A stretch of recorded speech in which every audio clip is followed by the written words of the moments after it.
Departamento de Derecho que nos acompañan, también a su profesor por haberlos invitado. Y vamos a continuar con esta segunda y última mesa de nuestro coloquio, en el cual estamos celebrando el aniversario 50 de, de la primera conferencia interamericana sobre Derecho Internacional Privado de la Organización de Estados Americanos.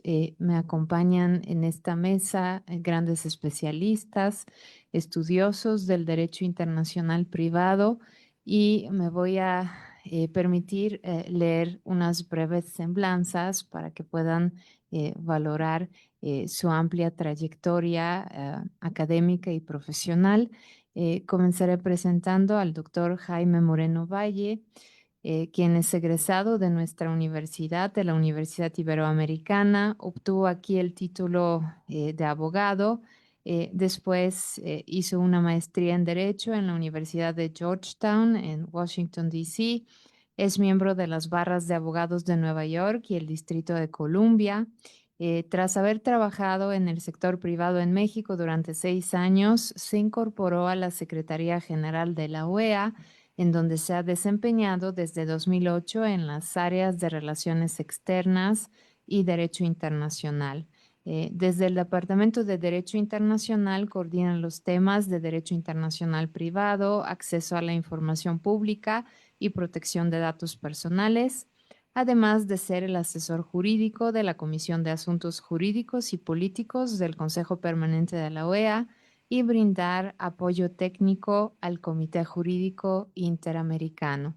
El doctor Moreno Valle va a compartir con nosotros algunas reflexiones en torno a los retos futuros del derecho internacional privado en nuestra región, con especial énfasis en la visión, en la nueva visión que se busca promover desde la OEA. Adelante, doctor. Muchísimas gracias y gracias a la doctora Petrova y saludo aquí a la doctora Albornoz, a la maestra Marta Álvarez Rendón y a la doctora Jiménez Rodea. Eh, y buenos días a quienes nos ven también en línea. Tardes ya en algunos lugares.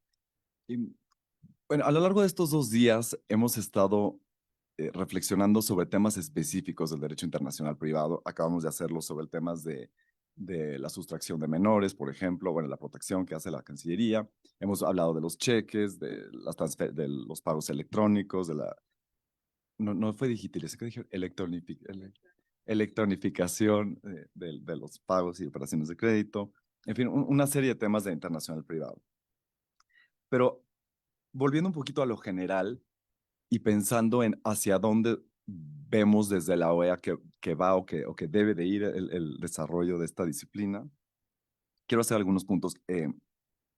Como algunas de las personas que me están escuchando hoy no son los mismos que me escucharon ayer, quizás sea un poco repetitivo, pero trataré de no hacerlo demasiado. Primero que nada, nosotros seguimos pensando que el regionalismo sigue vigente. Lo decía yo ayer en mi ponencia y además esta fue una conclusión de las jornadas de ASADIP que tuvimos hace 2 semanas en Río de Janeiro. El regionalismo sigue vigente. El derecho internacional privado, históricamente en la región, se tuvo un mayor desarrollo en esta región que en otras y que en el sistema universal. De hecho, muchos de nuestros instrumentos jurídicos internacionales antedatan a los del sistema universal, a los del sistema europeo. Entonces, tenemos un buen track record, como dicen en Estados Unidos, de adelantarnos un poquito. Creo que el derecho internacional privado sigue necesitando soluciones que respondan a los problemas de la región, que es una región con características muy diferentes a las de, por ejemplo, Europa. En Europa, por ejemplo, los países pues son más o menos del mismo tamaño, algunos, distintas formas, pero aquí tenemos países muy chiquitos y tenemos un Brasil, ¿no? Tenemos un Haití y tenemos un Estados Unidos. Entonces, es una región que tiene características especiales. Tuvimos los pueblos originarios, o sea, cosas que no hay en otras partes necesariamente y en la misma proporción. Necesitamos soluciones regionales. También hemos demostrado a través de los procesos de las CIDIP que los instrumentos regionales, en la medida en la que sean armónicos con los desarrollados en el sistema universal, pueden mantenerse vigentes y funcionar perfectamente. No tiene que ser uno o el otro, necesariamente. Em, También otra reflexión es que veo el derecho internacional privado, el desarrollo, va a seguir necesitando una diversidad de herramientas. Esa mentalidad de que todo tiene que ser un tratado no nos va a funcionar. Los tratados son difíciles de negociar y no entran en vigor hasta que ciertos países ya los ratificaron y tienen una serie de temas. Entonces yo creo que va a seguir siendo un derecho internacional basado en leyes modelos, en tratados, sí, también en guías legislativas, recomendaciones, en documentos uniformes, en una serie de instrumentos de derecho blando que son flexibles, que se pueden ir actualizando y que pueden ir además respondiendo a los cambios que se van dando a raíz de los avances tecnológicos. Durante los procesos de la CIDIP, que empezó en 75, pues los cambios tecnológicos no venían tan rápido, la vida no cambiaba dramáticamente entre una CIDIP y la siguiente y la siguiente. Aquí, bueno, yo me estaba acordando cuando estaba yo aquí en la Ibero, tenías que ir a pagar a la caja con el cheque. No había, o sea, cambió muchísimo el mundo en pocos años y lo seguirá haciendo, o sea, este ritmo de cambio y las tecnologías que obviamente impactan la cooperación jurisdiccional internacional y las transacciones internacionales que hacemos todos los días de nuestros teléfonos, necesariamente nos obligan a tener instrumentos que puedan irse adaptando rápidamente también a esos cambios. Entonces veo un derecho que va a ser muy dinámico, que va a necesitar una revisión constante, que va a tener que ser basado, como dije, en instrumentos flexibles que se puedan desarrollar y modificar fácilmente y que sean, en la medida de lo posible, neutrales en cuanto a la tecnología, que no se fijen en una tecnología específica, porque entonces lo tienes que cambiar cada tercer día. También veo que el desarrollo del derecho internacional privado va a necesitar, bueno, necesita ya, pero van a estar más, de una interacción entre distintos actores sociales. Se acabó la era en la que los instrumentos internacionales los negociaban las puras cancillerías. Aquí tiene que entrar la sociedad civil, tiene que entrar la academia, tienen que entrar los grupos de empresarios, en fin, las barras de abogados, una bola de actores sociales que son muy importantes, que anteriormente cooperaban de manera eh, periférica y más bien eran los receptores pasivos de los instrumentos. Ahora son actores que proponen, que aconsejan, que asesoran y creo que su rol va a ser cada vez más importante. Entonces necesitamos que los foros en los que se desarrollan los instrumentos internacionales como la Conferencia de la Haya, como UNIDROIT y en alguna medida la OEA, tengan procesos inclusivos en los que puedan participar todos estos actores sociales. Ayer me refería al que el Comité Jurídico Interamericano, eh, antes de aprobar los informes, generalmente abre los instrumentos, un proceso de consultas, y que gracias a la virtualidad de esas consultas se pueden abrir a todas las personas que quieran participar. Eh, Son gratis, no cuestan. Operarlos para nosotros es muy fácil porque la tecnología te lo permite hacer con muy pocos recursos económicos y tecnológicos. Entonces, se está democratizando de alguna manera la elaboración de estos instrumentos internacionales. Y los organismos más bien tenemos que ser unos coordinadores del proceso, como dirigir la orquesta, pero no tenemos que ser los músicos, nada más. Todo el mundo debe de participar. Entonces, esa es otra reflexión importante que creo que de alguna manera sí es un cambio de paradigma respecto a lo que había hace 50 años.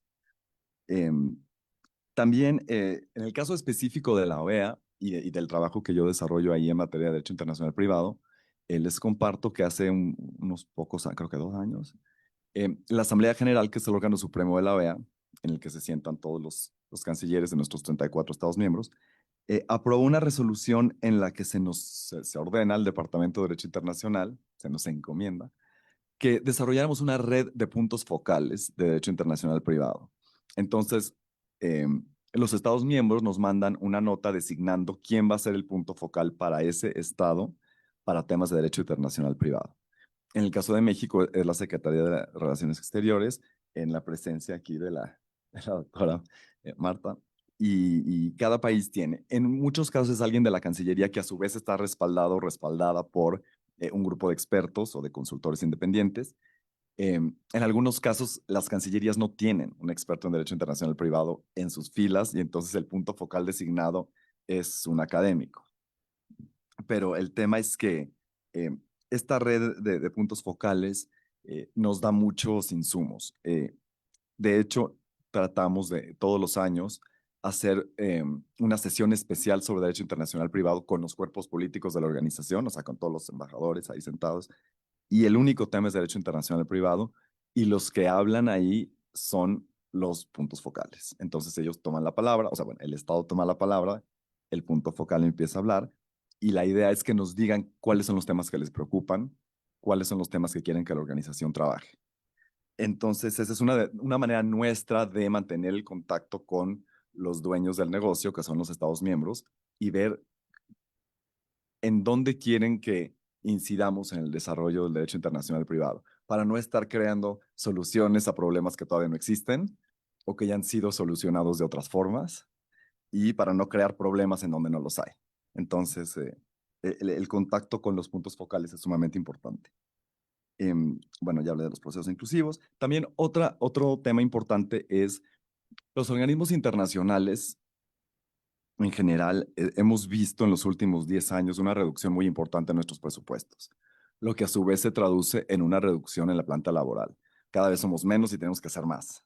Entonces, en ese sentido, yo veo hacia adelante una coordinación mucho más estrecha y quizá mejor dirigida entre la OEA, la Conferencia de la Haya, UNIDROIT, todos los foros de cualificación, el Sistema de Naciones Unidas, la Comisión de Derecho Internacional de Naciones Unidas, etcétera.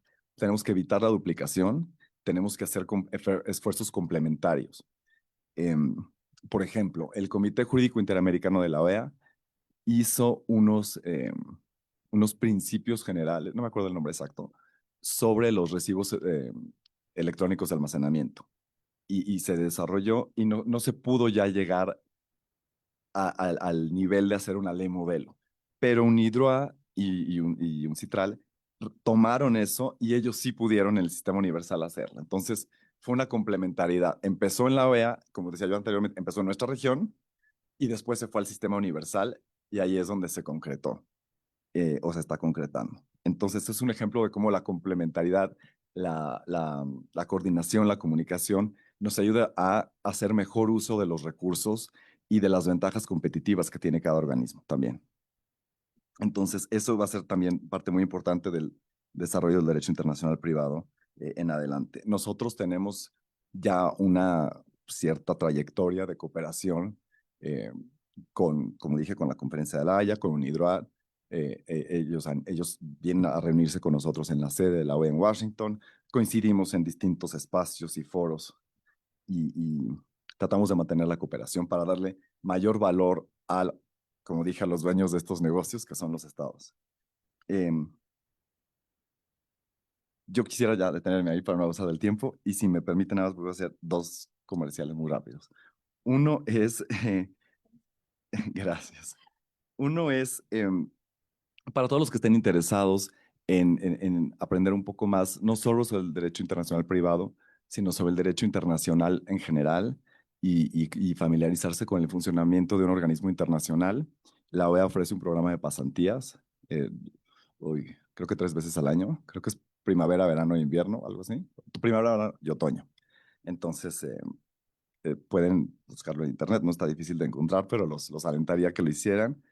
Creo que hasta ahorita han sido más bien virtuales, pero a partir del año que entra van a ser presenciales. Entonces, bueno, si nos quieren ir a visitar y trabajar un poco con nosotros, los invito a que consulten la página web y bueno, yo estoy a la orden para facilitar eso. Y la otra es, no a los estudiantes de ahorita, pero una vez que se titulen, el curso de Derecho Internacional que ofrece la OEA todos los años en Río de Janeiro, estamos tratando cada vez más de meter temas de derecho internacional privado, así que es importante tener alumnos que les interese el tema. Este curso dura 2 semanas, es en el mes de agosto en Río de Janeiro, El curso no tiene costo. Hay que postular, obviamente, es un proceso muy competitivo, pero no tiene costo. Y tenemos profesores de súper alto nivel. Aquí hay una de ellas. Y bueno, pues nada más para que lo tengan en mente. Y también a los profesores que están interesados en participar, también los invitamos a que consulten. Muchas gracias.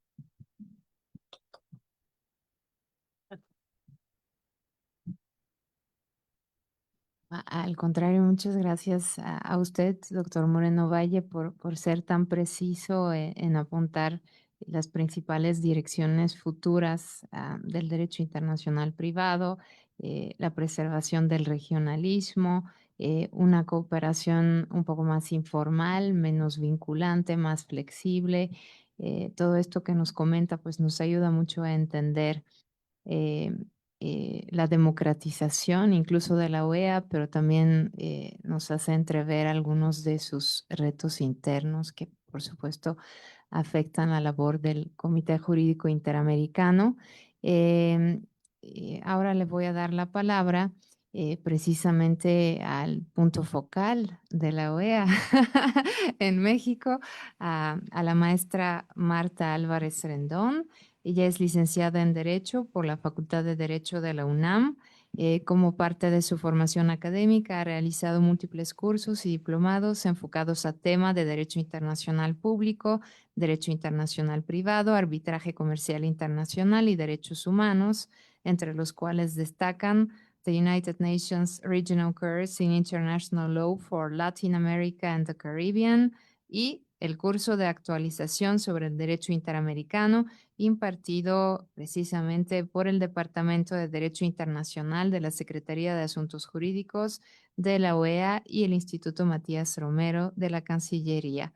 Actualmente se desempeña como directora de Derecho Internacional Privado en la Consultoría Jurídica de la Secretaría de Relaciones Exteriores, proporcionando seguimiento y análisis de los proyectos de instrumentos que se encuentran en discusión en los foros internacionales en materia de derecho internacional privado, como la Conferencia de la Haya de Derecho Internacional Privado, la UNCITRAL, el UNIDROIT y precisamente el Comité Jurídico Interamericano.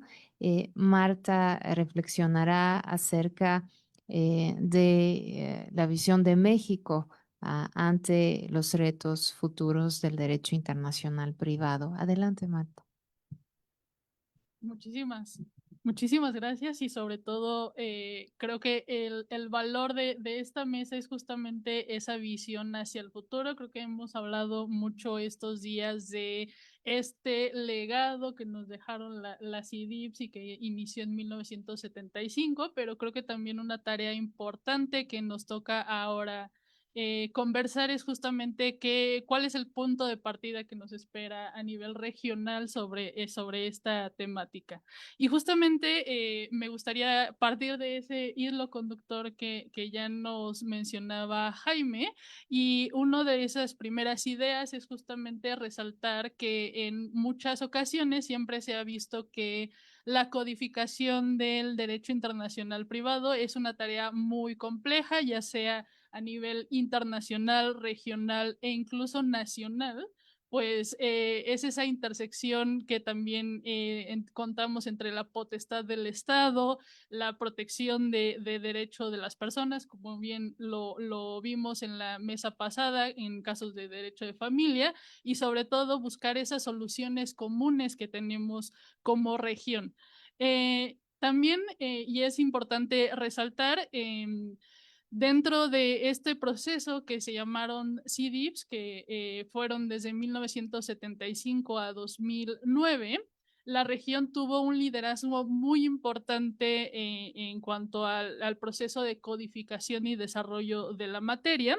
Tan es así que justamente como bien mencionaba Jaime, fuimos bastante pioneros en comparación del surgimiento de los foros globales que tenemos actualmente, entre los 3 más importantes que tenemos en la materia es justo la HCCH o la Conferencia de La Haya de Derecho Internacional Privado, que justamente es un poco posterior a el proceso que ya llevábamos en la región, justamente es hasta 1955, en donde su estatuto entra en vigor y entra propiamente este organismo intergubernamental.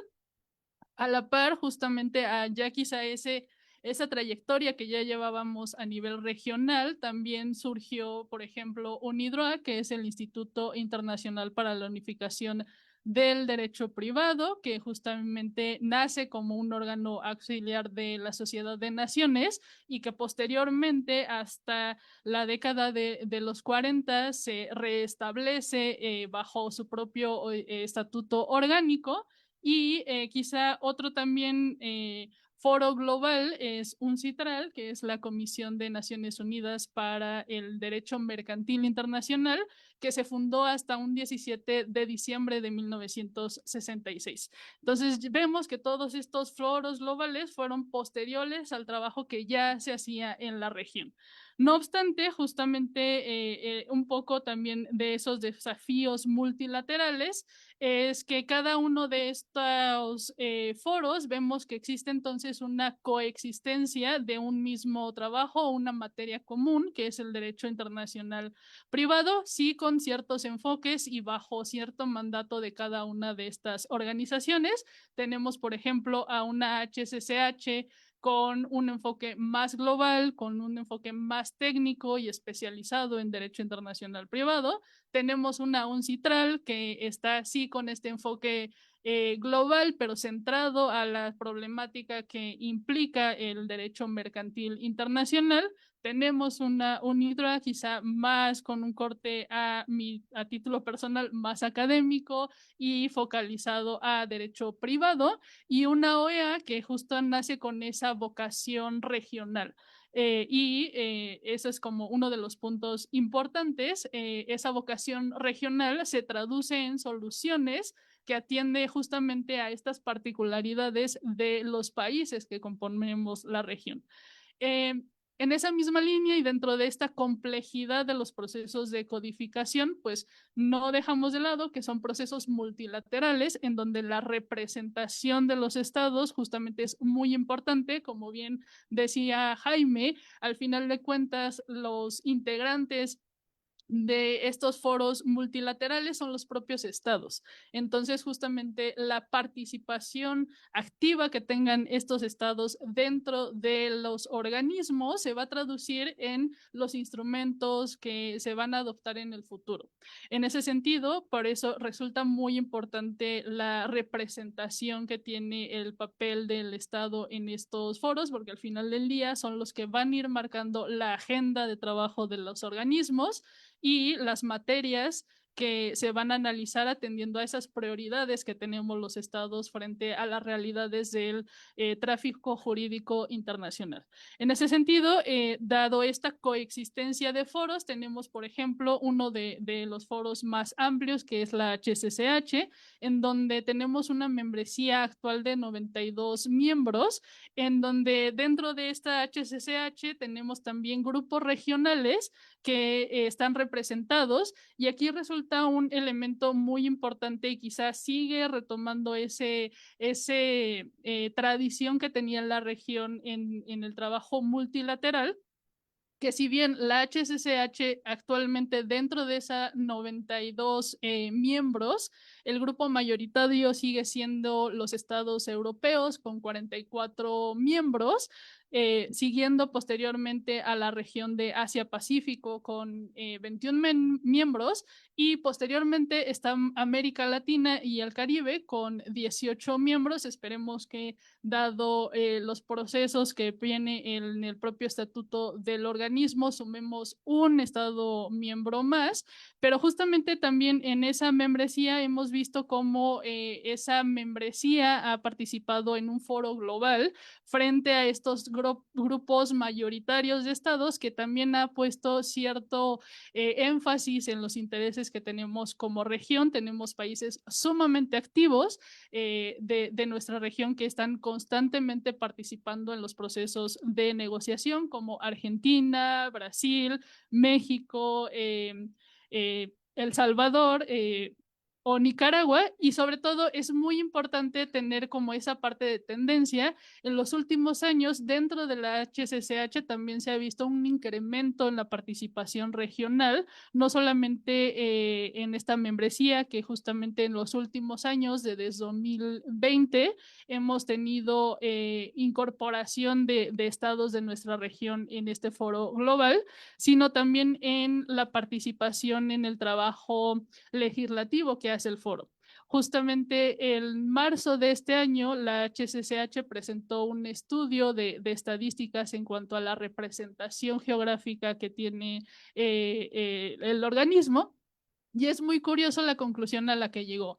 Se identificó desde 2010 hasta 2024, el grupo de América Latina y el Caribe es el grupo que ha tenido en total 22 presidencias dentro de los principales órganos de esta organización, que en principio suena un número bajo, pero justamente si lo vemos en comparación al porcentaje que representa la membresía de nuestra región en este foro, vemos que hemos tenido un número mayoritario al que se esperaría.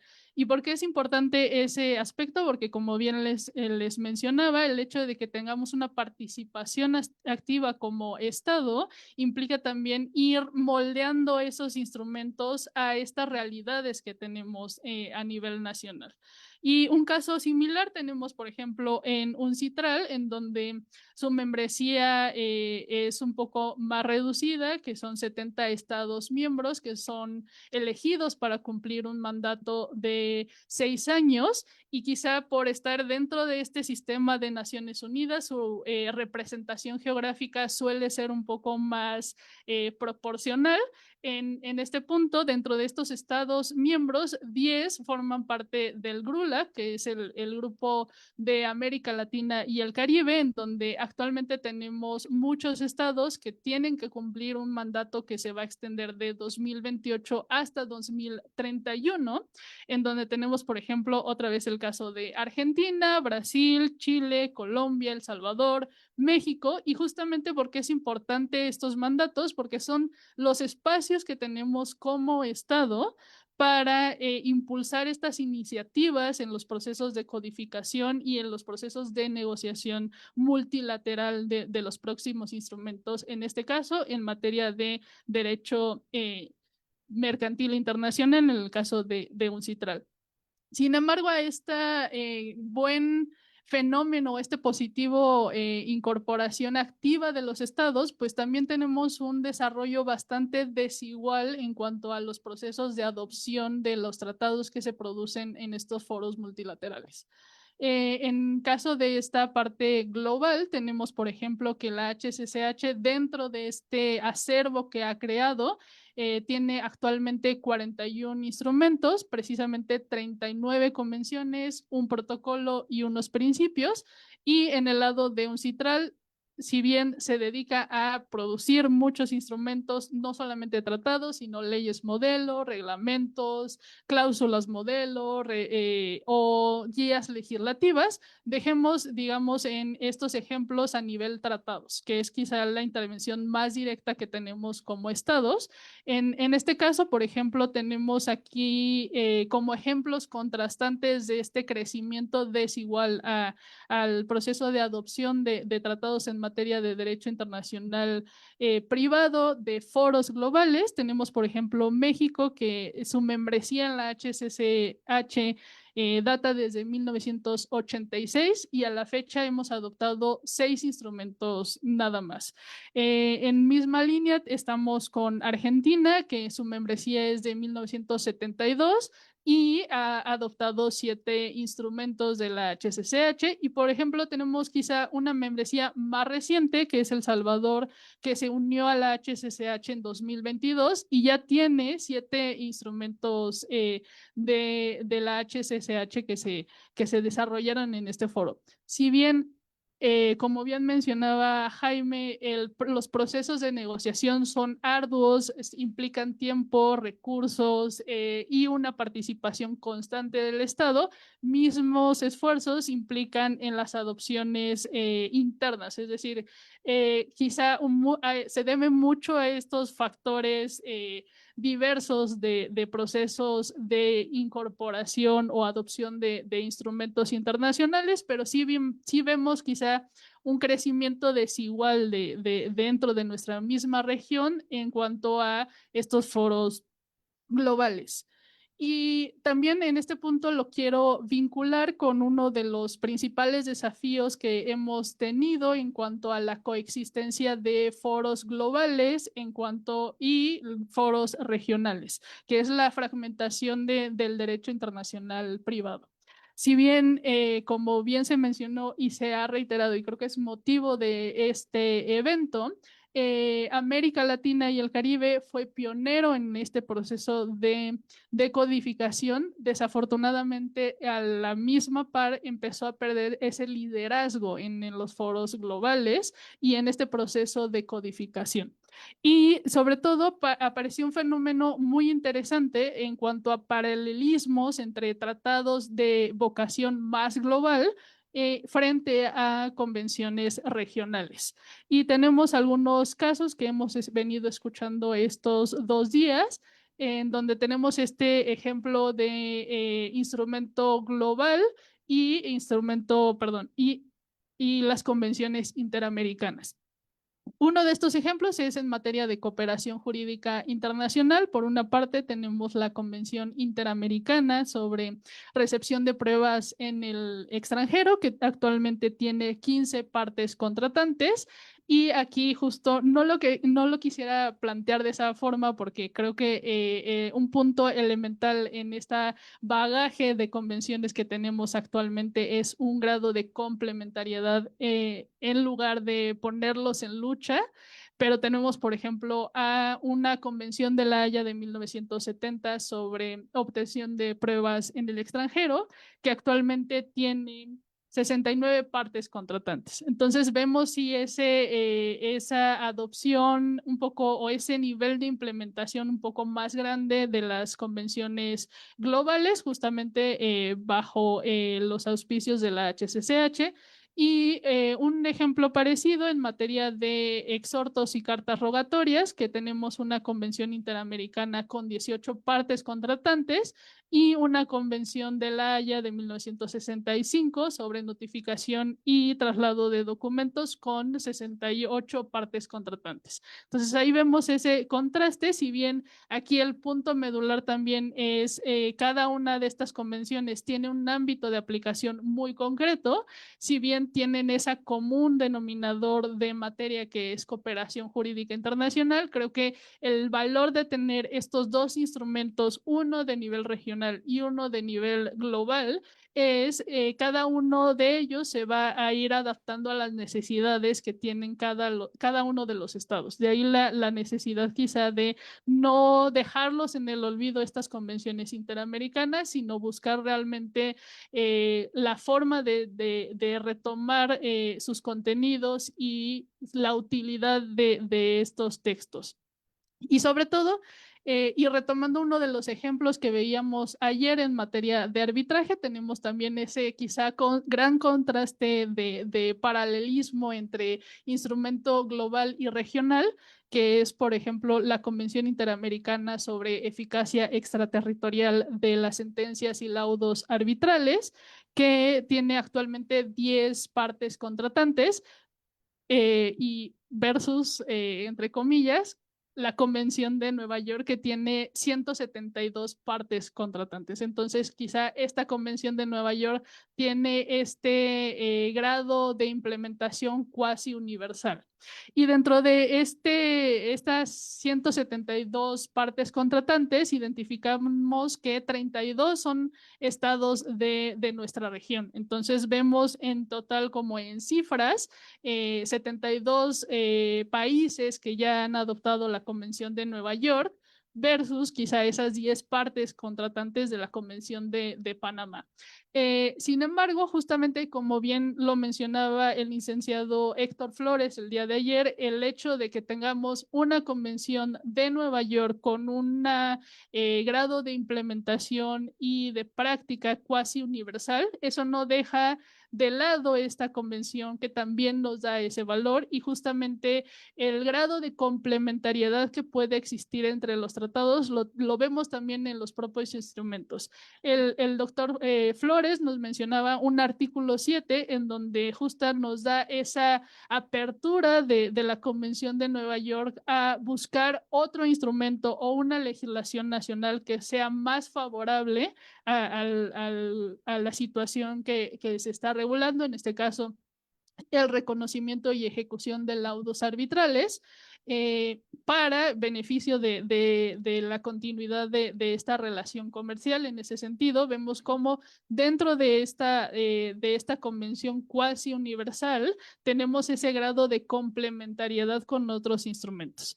En ese sentido, si bien creo que el fenómeno que podemos ver en este paralelismo de instrumentos globales versus regionales, vemos justo si esa tendencia quizá de este proceso de codificación de identificar materias comunes que se estaban discutiendo de forma multilateral en los foros globales como la HCCH y UNCITRAL, con el trabajo que ya se venía haciendo a nivel interamericano.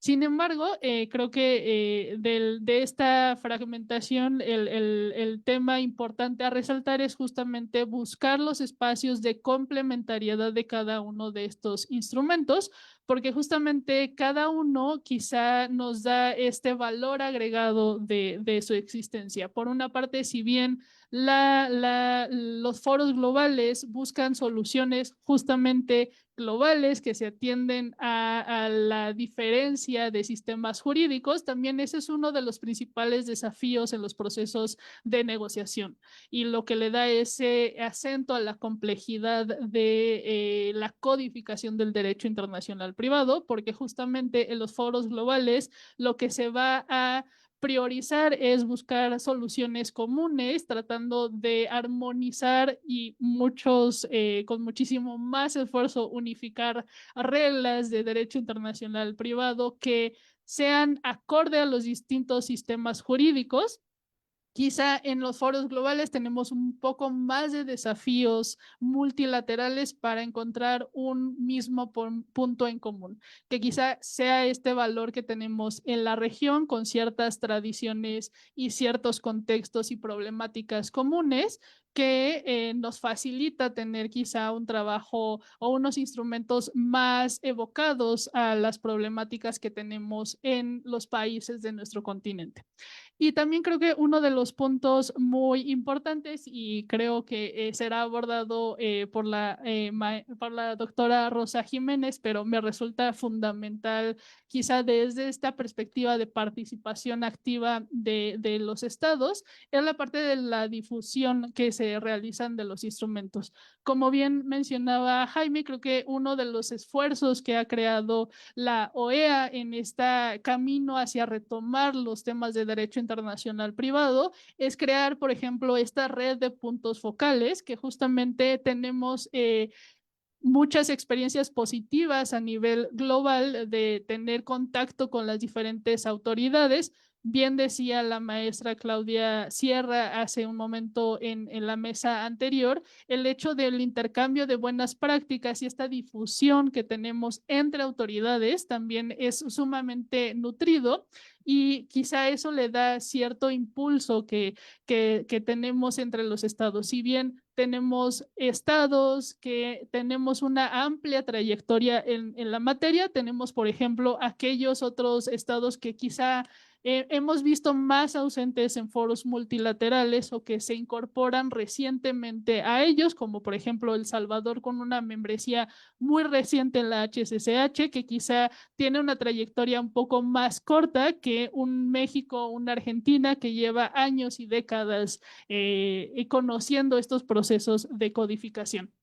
Entonces, quizá este intercambio de experiencias y difusión nos permite un poco colaborar entre nosotros mismos para justamente impulsar soluciones comunes. Y en ese punto creo que también uno de los temas importantes y desde esta parte de continuidad de los trabajos que se hacen en foros multilaterales, no solamente estos esfuerzos de difusión y capacitación de los instrumentos y en este caso de los instrumentos de las convenciones interamericanas que quizá han estado un poco más relegados por estas convenciones de vocación global, deben enfocarse también a estudiantes, porque justamente son ustedes los que van a involucrarse futuramente en estos procesos de negociación, ya sea como autoridades, como jueces encargados de la aplicación de estas convenciones interamericanas en su práctica judicial o pues esperemos justamente como expertos que se involucren en estos procesos multilaterales. En ese sentido, y un poco para ya ir cerrando, ¿cuáles son estas alternativas que tenemos a futuro para retomar el derecho internacional privado en la región? Creo que dado esta parte de paralelismo de instrumentos globales versus regionales y este crecimiento desigual que hemos tenido en la región en una misma materia, creo que como primera tarea sería ideal tener como un diagnóstico general de cómo estamos parados como región frente a estas convenciones interamericanas, es decir, este trabajo que tenemos quizá en un foro global de posconvenio, es decir, pensar en cómo se han implementado las convenciones, qué hay que hacer en este intercambio de experiencias en la aplicación e implementación adecuada de los tratados. De igual forma, conocer cuál es la realidad que tiene la materia en nuestros sistemas jurídicos internos, justamente para hacer una suerte de mapeo general de cómo está el derecho internacional privado en la región. Y una vez teniendo justamente este diagnóstico de la región, eso nos va a permitir identificar cuáles son los temas en particular que nos interesa como región y justamente tener esa vocación de crear soluciones regionales.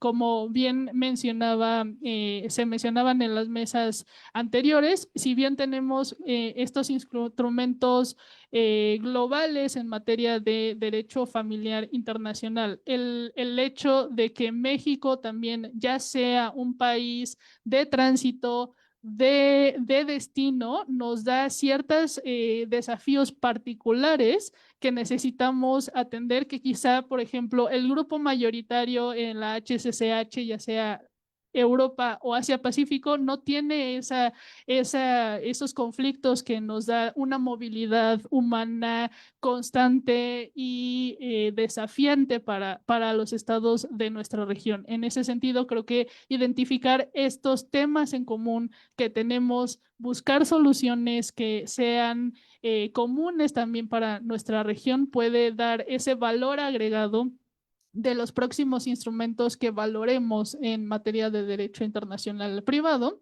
Y justamente otro de los temas o alternativas que nos puede marcar esta hoja de ruta del trabajo a nivel interamericano es justamente aprender de todas las lecciones que nos dieron las IDIPs. Como bien mencionaba Jaime, uno de los principales desafíos que pasa la OEA y en general creo que todo el proceso multilateral es la reducción de recursos. Eso nos da sí o sí la necesidad de enfocar muy bien los trabajos que se están realizando evitar a toda costa una duplicidad de trabajos y justamente buscar esos espacios o esas sinergias de colaboración con los foros globales que nos permite, uno, por una parte, evitar tender a identificar materias que ya se están discutiendo en estos foros globales o hacer este elemento distintivo que como región tengamos que adoptar y que le dé todavía más ese valor agregado a los instrumentos que se producen. En ese sentido, creo que esta hoja de ruta nos va a dar un poco más de claridad en la manera de poder revitalizar el derecho internacional privado en la región y eso sin duda se requiere o es un elemento importante los estados porque son ellos quienes también van a ir definiendo tanto el fondo como los procesos multilaterales. En ese sentido, pues creo que hasta ahí dejaría mi participación y es un gusto estar aquí con ustedes.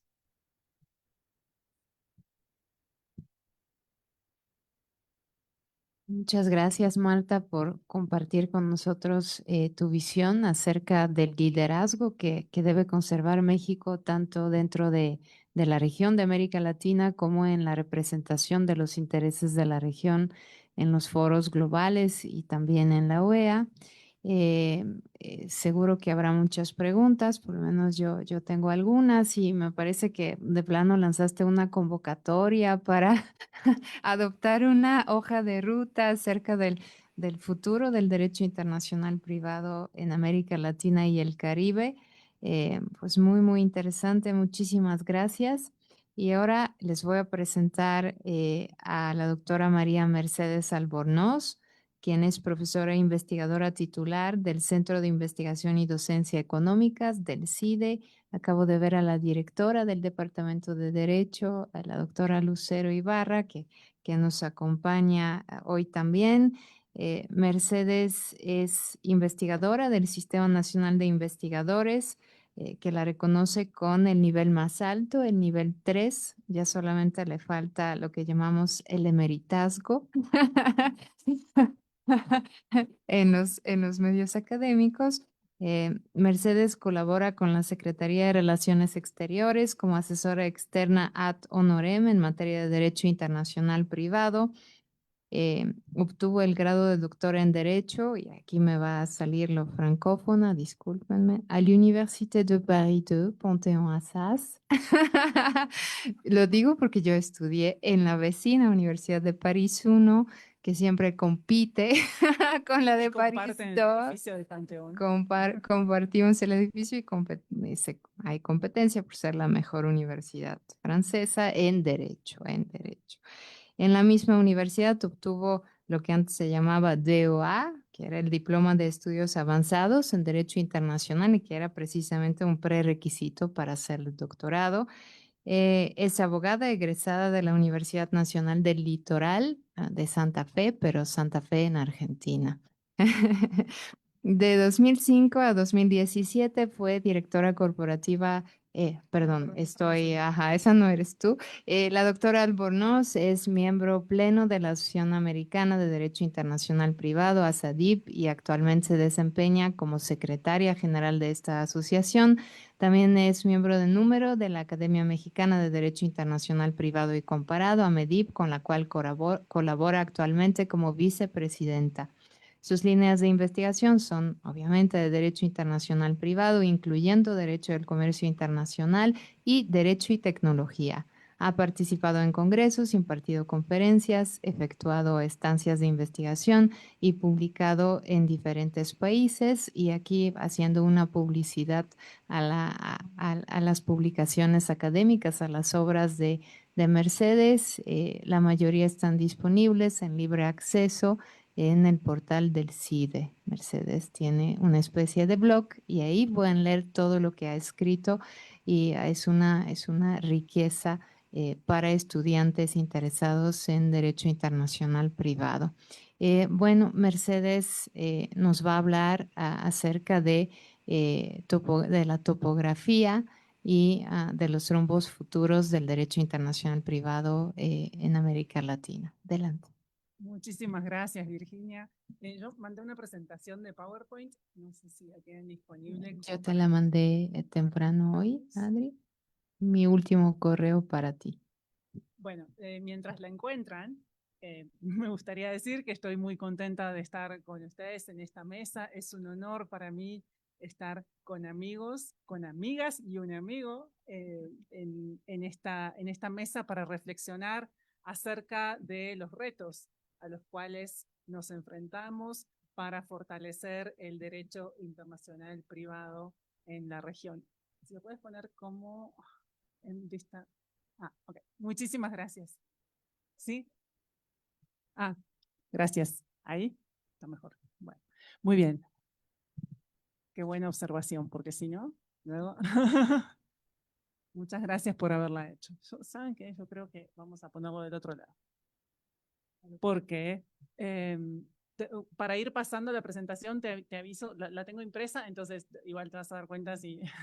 Pero bueno, les decía que para nosotros es un honor desde ASADIP, desde el CIDE, poder participar en este evento. Agradecemos la presencia física, el hecho de que hayan venido hasta aquí estudiantes de Derecho, tanto de la Universidad Iberoamericana como del CIDE, y teniendo en cuenta que es muy probable, si no casi 100% seguro, que los estudiantes que nos acompañan no han tomado aún la materia de Derecho Internacional Privado, me gustaría hacer una brevísima introducción explicando de qué va esto del Derecho Internacional Privado. Es curioso hacerlo en este momento del evento, sin embargo, sabemos que el público se renueva y creo que puede ser de utilidad.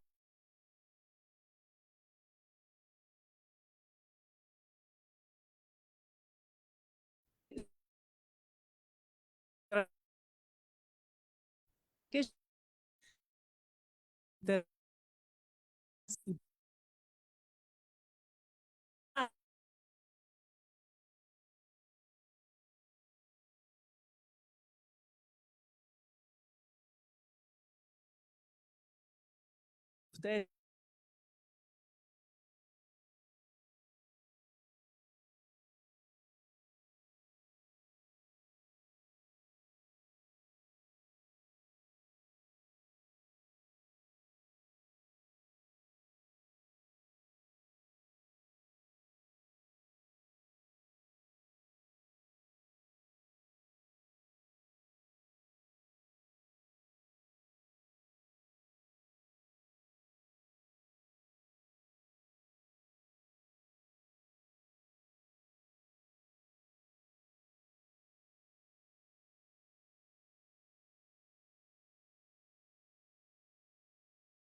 y destacando que América Latina es pionera en la codificación del derecho internacional privado, luego, por supuesto, resaltando el papel de la CIDIP, que son motivo de este coloquio, pero también reconociendo que hay otros foros internacionales de codificación que tienen un rol importante en la región, como ya mencionaba Marta, y además es sumamente relevante ver que en el derecho internacional privado también hay normas de carácter nacional, normas de fuente autónoma. Los legisladores, los cuerpos legislativos de cada país también dictan normas de derecho internacional privado. Y eso nos va brindando un panorama.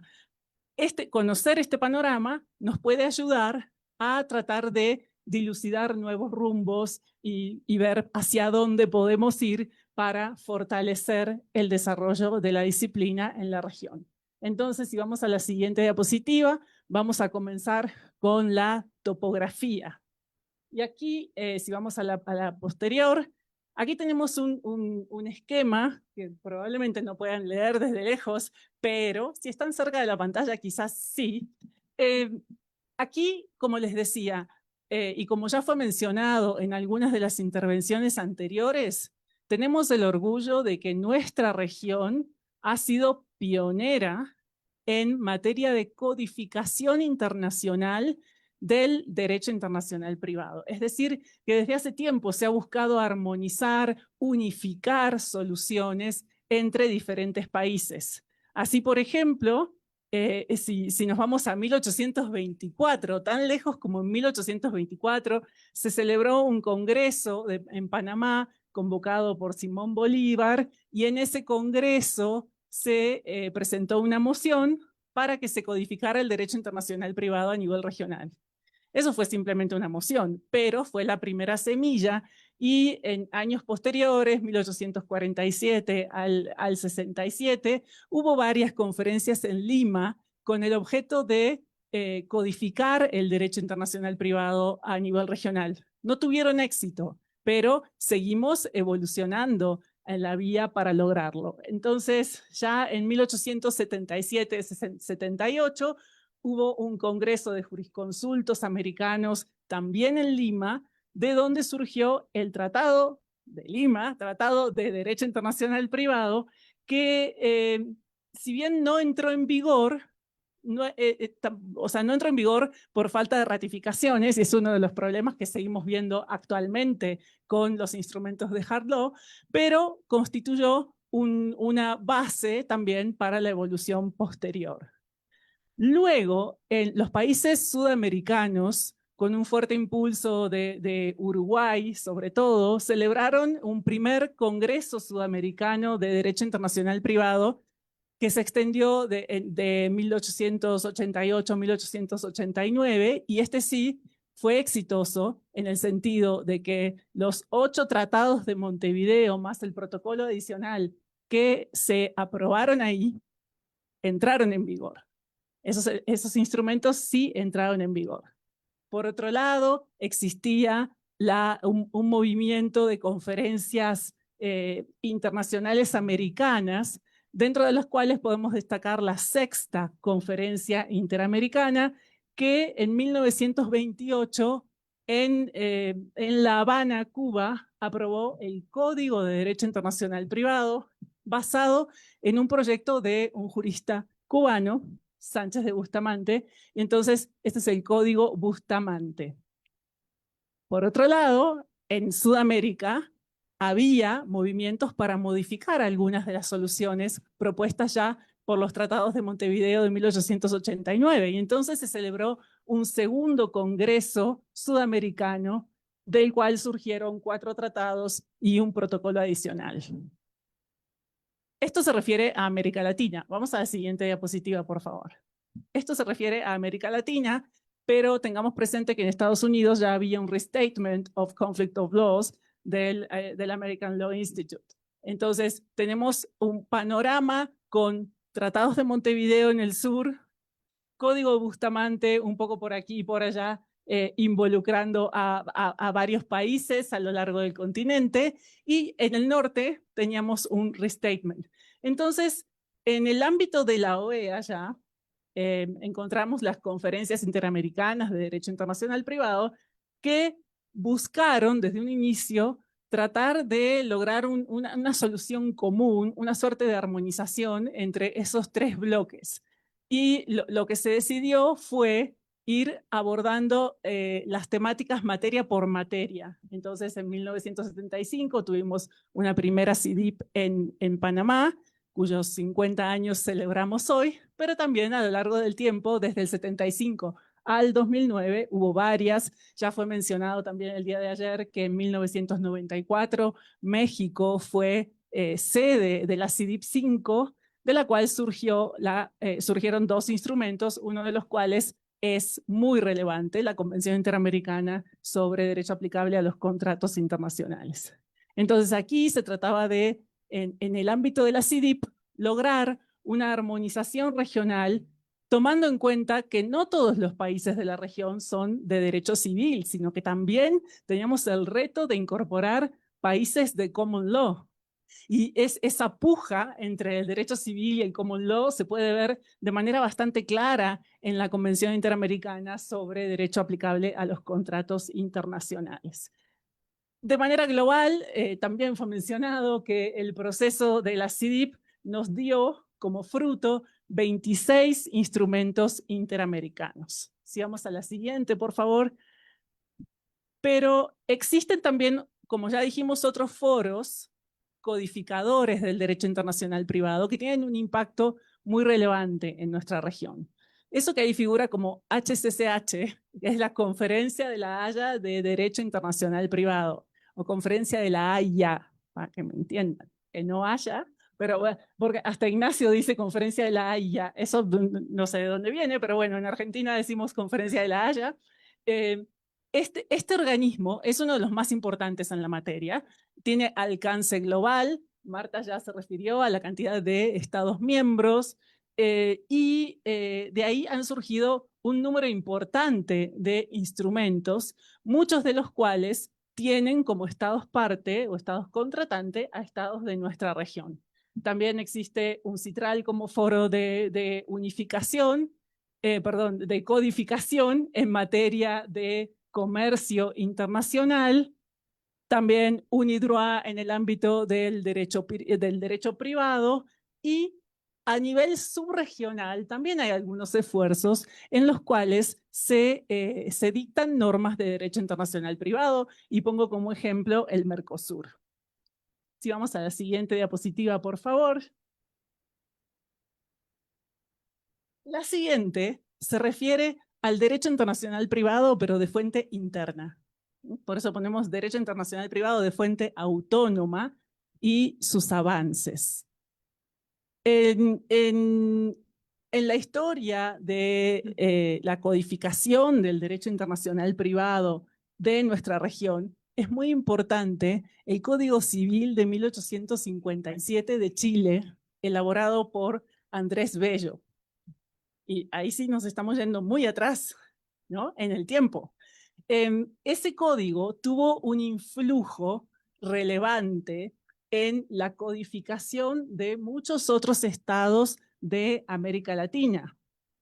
De hecho, hubo algunos que directamente lo adoptaron como tal, y otros que se dejaron influir de manera fuerte, y otros que lo tuvieron en cuenta como una fuente más, entre otras. Entonces hay como distintos grados, pero es relevante destacar ese influjo del código de Andrés Bello en la codificación, no solo del derecho internacional privado, seamos honestos, también del derecho civil, ¿no? Pero los códigos civiles incluían algunas normas de derecho internacional privado.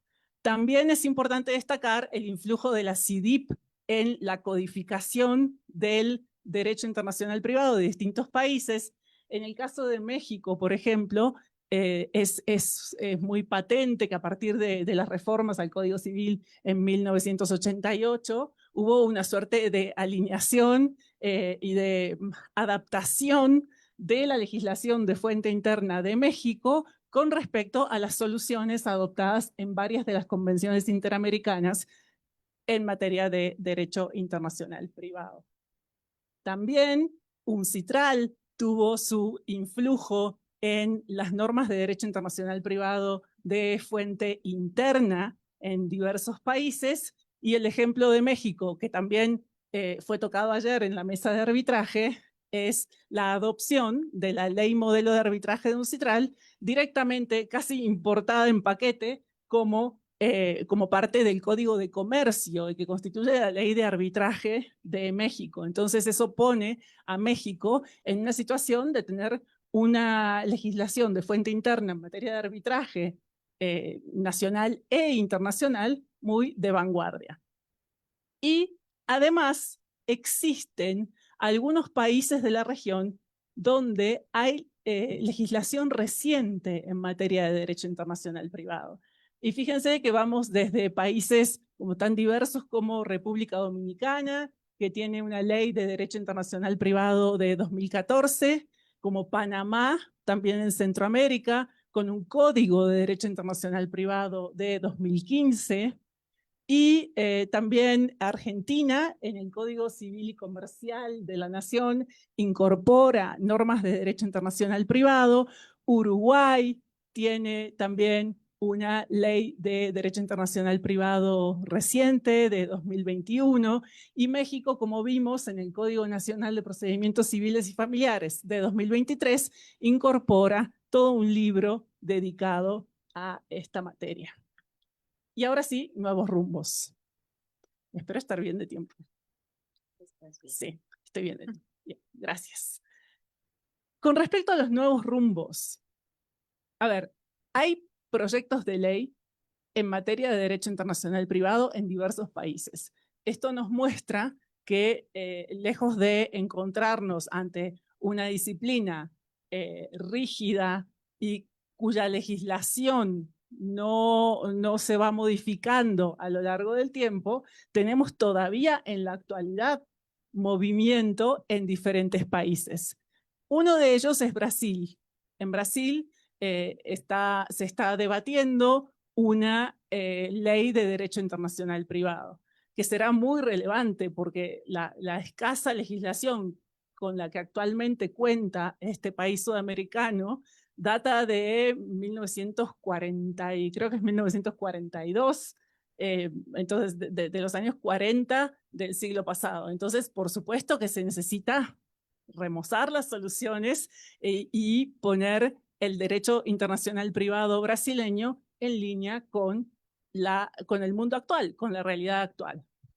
En Chile también existe un proyecto de ley en esta materia, lo mismo que en Colombia. En Colombia, este proyecto tiene la característica de haber surgido especialmente desde el ámbito académico, en el marco de las actividades del Instituto Antioqueño de Derecho Internacional Privado, una de cuyas fundadoras fue conferencista nuestra ayer, la doctora Claudia Madrid, que es muy activa en Medellín, Colombia, en cuanto a proyectar nuevas soluciones para el derecho internacional privado de este país andino. Y en México también. También existe movimiento en este sentido que viene de la academia, como ya Francisco Contreras, creo que fue quien lo mencionaba en la mesa anterior. Existe una ley modelo de derecho internacional privado que surgió en el ámbito de la AMEDIP, y parte de las soluciones previstas en esa ley modelo fueron tomadas en cuenta cuando se elaboró el Código Nacional de Procedimientos Civiles y Familiares. Entonces, vemos que hay movimiento en cuanto a la necesidad de legislar para la nueva realidad. Y vamos a la siguiente, por favor. Eso a nivel nacional, pero también es sumamente importante reconocer el impulso que la Conferencia de La Haya de Derecho Internacional Privado le está dando al desarrollo de la disciplina en nuestra región. Y eso se hace sobre todo a través de la ROLAC.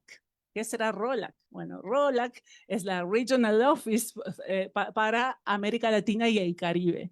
Entonces, la oficina regional de la Conferencia de La Haya para América Latina y el Caribe, que tiene su sede en Buenos Aires, desarrolla una actividad ya desde hace varios años, unos cuantos años, más de una década diría, aunque no tengo presente ahora la fecha precisa en la que se abrió esa oficina, pero desarrolla una actividad que promueve los instrumentos de la Conferencia de La Haya, las distintas convenciones que abordan diferentes materias, y también invita a que los estados de nuestra región se conviertan en estados miembros de la organización. Pero el trabajo no se limita a eso, sino que además de invitarnos a ser miembros, bueno, México ya lo es, pero de otros estados que no lo son, no solo se les cursa la invitación o con mucha amabilidad para que se conviertan en miembros y se los acompañe en el proceso, sino que también se los invita a acceder a nuevos convenios o a convenios existentes, se los invita a acceder a los instrumentos, es decir, a convertirse en estados parte, en partes contratantes de los instrumentos mediante la accesión para que puedan estar obligados y a su vez beneficiarse del contenido de estos instrumentos internacionales. Entonces, se les da asistencia técnica, podríamos decir, para que puedan prepararse para acceder a esos instrumentos. Y no solo eso, sino que además se les hace seguimiento a la posterior aplicación del instrumento. A esto se refería Marta cuando hablaba de la labor post-convenio que realiza la Conferencia de La Haya y que quizás sería bueno ver en un futuro en nuestra